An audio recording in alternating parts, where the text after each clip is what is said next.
Warahmatullahi wabarakatuh. Waalaikumsalam Waalaikumsalam warahmatullahi warahmatullahi wabarakatuh. Saya ingin menjelaskan tentang pendekatan tafsir Al-Quran bi al-ma'sur dan bi ar-ra'i.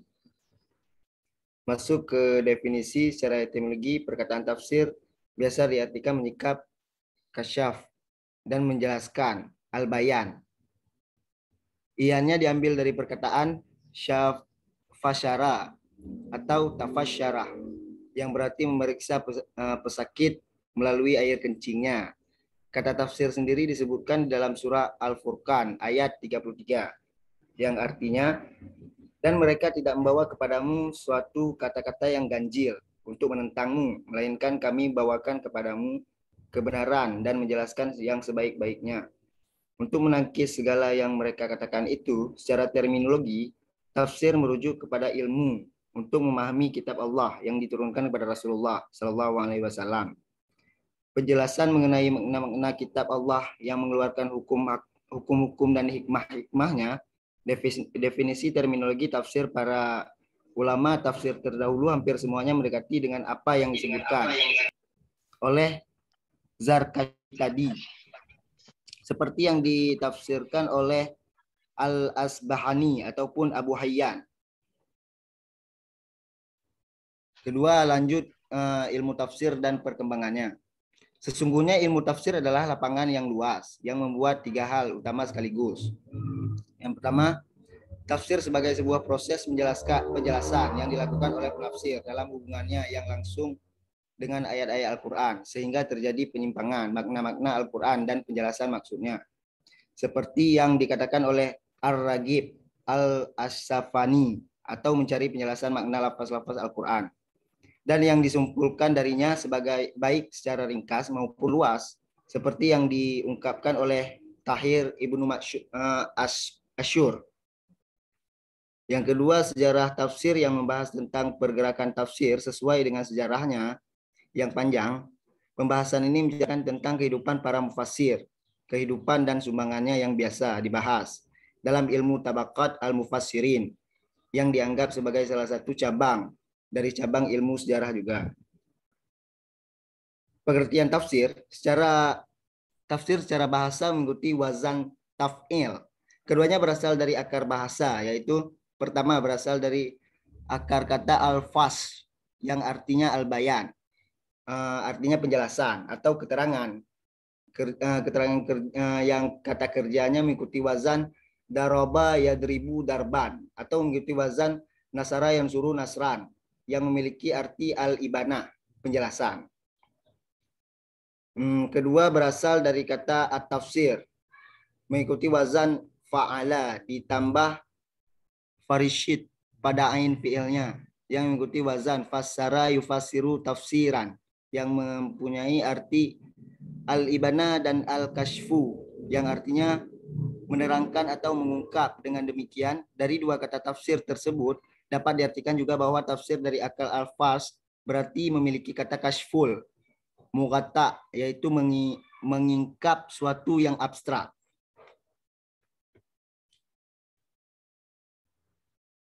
Sedangkan yang berasal dari kata at-tafsir berarti memiliki kata kashful murad dan anil lafat al-muskil, yang artinya menyikap suatu lafat yang muskil.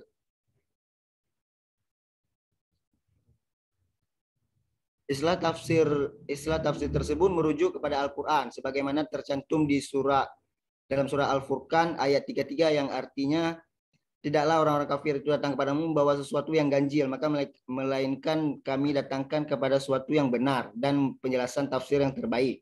Maksudnya paling baik penjelasan dan perinciannya. Yang kedua, ada pengertian tafsir bil maksur. Sebagaimana dijelaskan oleh Al-Farmawi, tafsir bil maksur disebut pula tafsir biriwayah. Dan An-Nagel adalah penafsiran yang berdasarkan pada penjelasan Al-Quran itu sendiri, penjelasan Rasul, penjelasan para sahabat, melalui ijtihad dan aqwan tabi'in. Tafsir bil maksur adalah metode penafsiran dengan cara mengutip atau mengambil rujukan pada Al-Quran.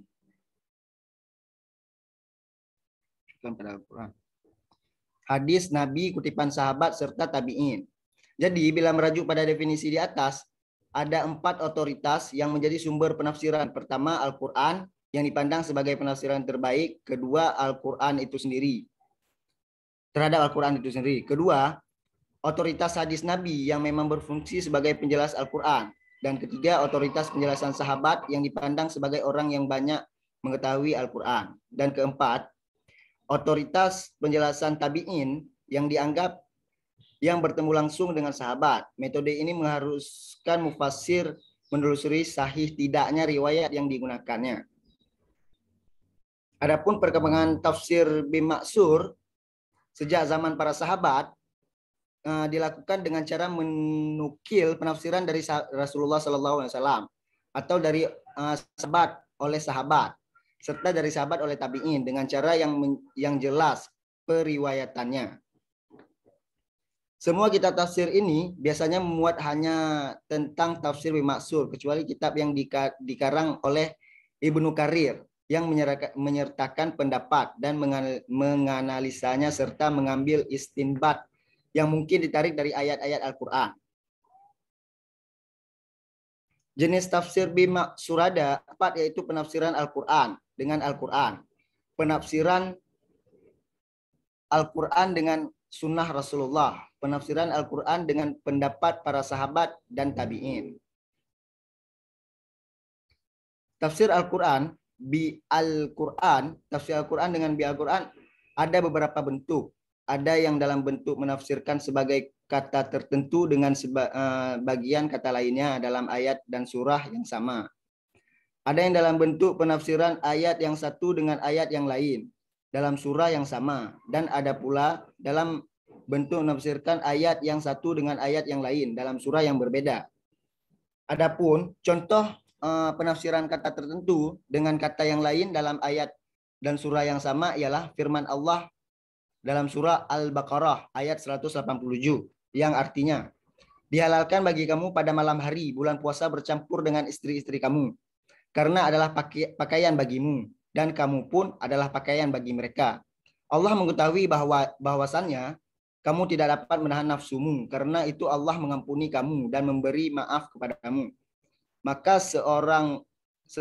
sekarang campurilah mereka dan ikutilah apa yang telah ditetapkan Allah untukmu, dan makan minumlah hingga terang bagimu benang putih dari benang hitam, yaitu fajar. Kemudian sempurnakanlah puasa itu sebagai datang malam, tetapi janganlah kamu campuri mereka itu sedang kamu beriktikaf dalam masjid. Itulah larangan Allah, maka janganlah kamu mendekatinya. Demikian Allah menerangkan ayat-ayatnya kepada manusia supaya mereka bertakwa. Tafsir Al-Quran dengan sunnah Rasulullah. Penafsiran Al-Quran dengan sunnah wajib karena adalah petunjuk atau penjelasan. Yang paling benar adalah apa yang disampaikan oleh Rasulullah SAW. Tegas, Rasulullah adalah menjelaskan Al-Quran seperti dalam surah An-Nahl ayat 44. Yang artinya keterangan mukjizat dan kitab-kitab dan kami turunkan kepadamu Al-Quran agar kamu menerangkan pada umat manusia apa yang telah diturunkan kepada mereka supaya mereka memikirkan. Tafsir Al-Quran dengan riwayat sahabat menurut Hakim. Menurut Al-Hakim, penafsiran Al-Quran dengan riwayat yang sahih hukumnya marfu, karena para sahabat menyaksikan turunnya wahyu dan mengetahui sebab-sebab turunnya. Namun apabila penafsiran mereka berdasarkan ar-ra'i, maka bernilai mauquf. Penafsiran Al-Quran harus berdasarkan riwayat yang sahih. Oleh karena itu harus dibersihkan dari unsur-unsur masuk dari luar Islam. Kemungkinan penafsiran Al-Quran berdasarkan riwayat ini telah kemasukan unsur-unsur dari luar, seperti riwayat dari kaum zindik, Yahudi, Nasrani maupun Persia, yang ingin menghancurkan Islam dari dalam, atau kota lain telah campur aduk antara riwayat yang sahih dan yang tidak sahih. Tokoh-tokoh tafsir dari kalangan sahabat ada 10 orang, yaitu Abu Bakar, Umar, Utsman, Ali, Ibnu Mas'ud, Ibnu Abbas, Ubay bin Ka'ab, Zaid bin Thabit, Abu Musa al-Asy'ari, dan Abdullah bin Zubair bin Awan. Lanjut penafsiran Al-Quran dengan riwayat tabi'in. Walaupun para ulama berbeda pendapat tentang nilai riwayat tabi'in, namun sebagai rujukan penafsiran mereka tetap dipertimbangkan apabila tidak diketemukan tafsir dalam Al-Quran maupun sunnah dan pendapat para sahabat. Pengertian tafsir bir-ra'i.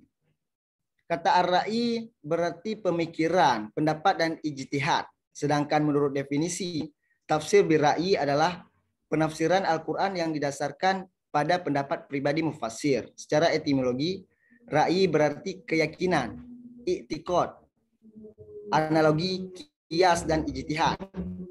Dan ra'i dalam terminologi tafsir adalah ijtihad.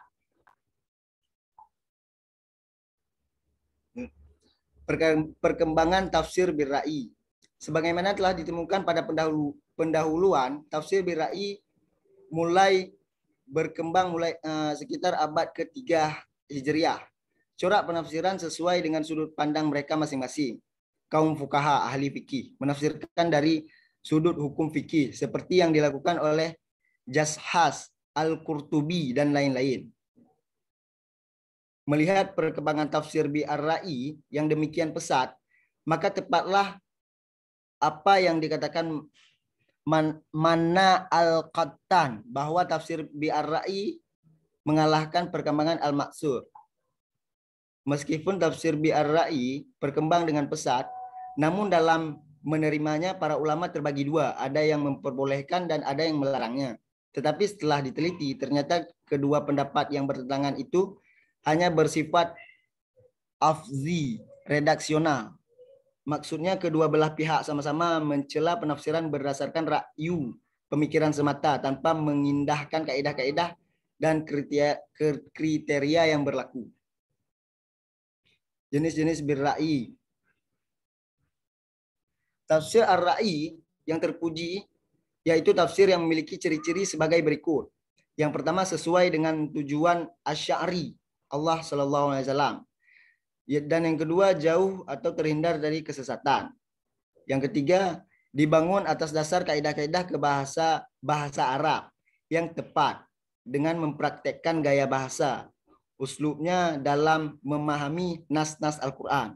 Dan yang keempat, tidak mengabaikan memperhatikan kaidah-kaidah penafsiran yang sangat penting seperti memperhatikan asbabun nuzul, ilmu musabahah, dan lain-lain, saran yang dibutuhkan oleh mufassir. Adapun tafsir bi ar-ra'i yang tercela yaitu tafsir bi ar-ra'i yang ciri-ciri penafsirannya sebagai berikut. Yang pertama, mufassirnya tidak mempunyai keilmuan yang memadai. Dan yang kedua, tidak didasarkan pada kaidah-kaidah keilmuan. Yang ketiga, menafsirkan Al-Quran dengan semata-mata mengandalkan kecenderungan hawa nafsu.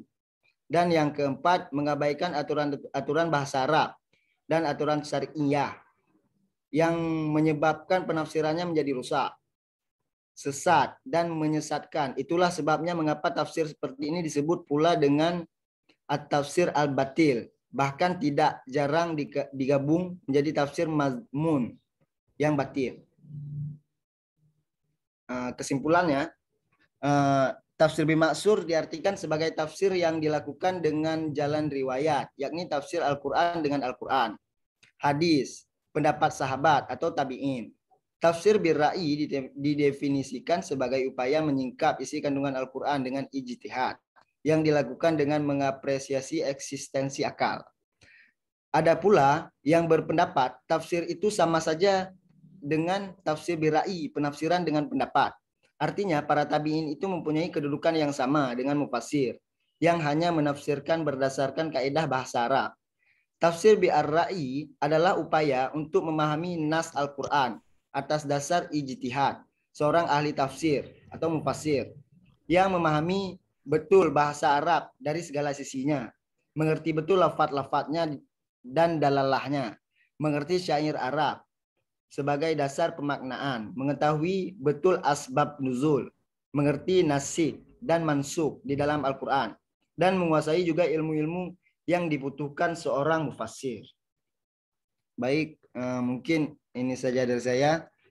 Kalau memang ada yang mau disampaikan ataupun ditanyakan, boleh ditanyakan.